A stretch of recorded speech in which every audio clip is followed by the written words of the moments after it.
And I'll tell you why it was more serious and dangerous. It was the fact that I would be now facing -20, but any more delays that happen, which there were further delays by the police, I would then potentially have to walk in -40 degrees Celsius on the plateau whilst winter's on its way.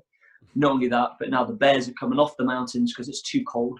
They're coming down, they're looking for food, for calories before they go into hibernation for the season.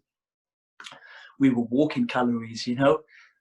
Same with the wolves. The wolves were more active now. And just everything was against us. There would be more landslides because it would be sensitive. There'd be more snowfall. The river would be higher, so the tributaries would be more difficult to cross. So all of this was just alerting my team, and that's why they were like calling me up from Beijing or calling me up here from Wales or London, saying, "Look, just call it off. Try again next year." But again, we believed in the preparation. We cracked on. We upped our pace, and we tried to get off the mountains as quick as we could. You mentioned the biggest threat being, you know, bears, and you mentioned at one point you were followed by a pack of wolves, and you spoke to a local who you didn't find out till later, but a lady had been killed by wolves the day before.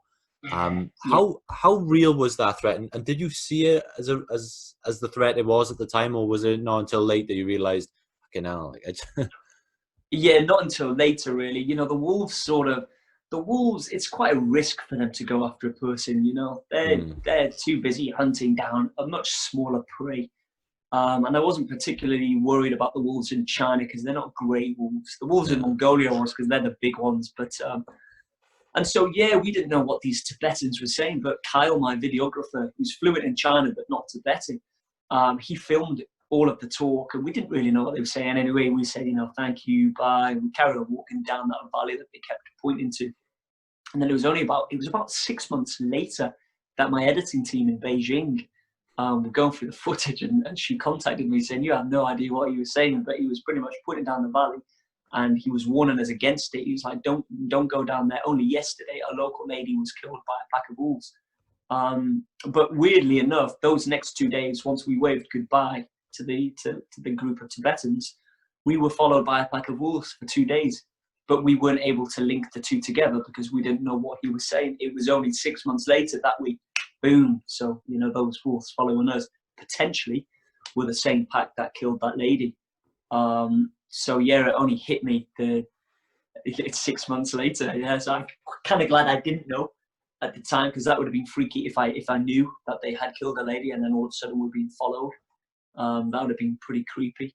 Especially at that point, there weren't so many locals that we could shelter up with. We were just out there in the mountains. I felt very vulnerable. It was the west side of China.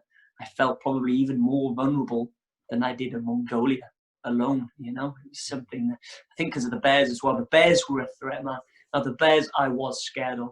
They, you know, not at first. I went out there with the healthy mindset, sort of, you leave them alone, they'll leave you alone. But it's just not realistic. That is, I get the sense, but the locals just kept telling me otherwise. And I always say the best knowledge is local knowledge.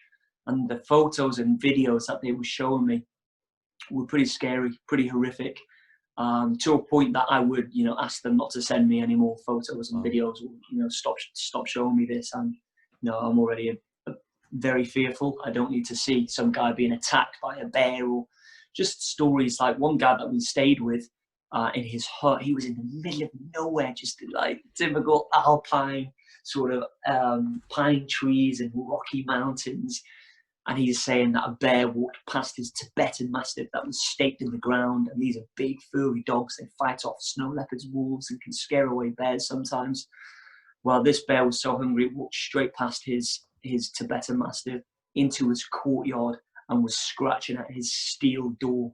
And I was like, you're joking, because he was trying to, well, he gave me a knife. I'm like, what's a knife going to do against this bear? But I appreciate it. And I said, what did you do? And he says, I hid in the cupboard. I closed myself in the cupboard and I just waited until I couldn't hear any more scratches. And I'm like, and I am out in the wilderness in a tent, you know, and it's scratching down steel doors. What use is a tent? And so there was all of this. And that's why I did try to get out and off the mountains. There was that excitement when I dropped from Sichuan province into Yunnan province, which Yunnan is more tropical, more typical Asian, sort of like Myanmar or Thailand. You've got your palm trees, you've got more vegetation, you're lower in altitude, it's warmer. And so I was very excited when I reached Yunnan province, knowing that I don't need to watch my back as much, you know, it's just sort of the dogs that I needed to watch out for more. And more the snakes and the spiders. I was sort of trading the bears and the wolves for the snakes and the spiders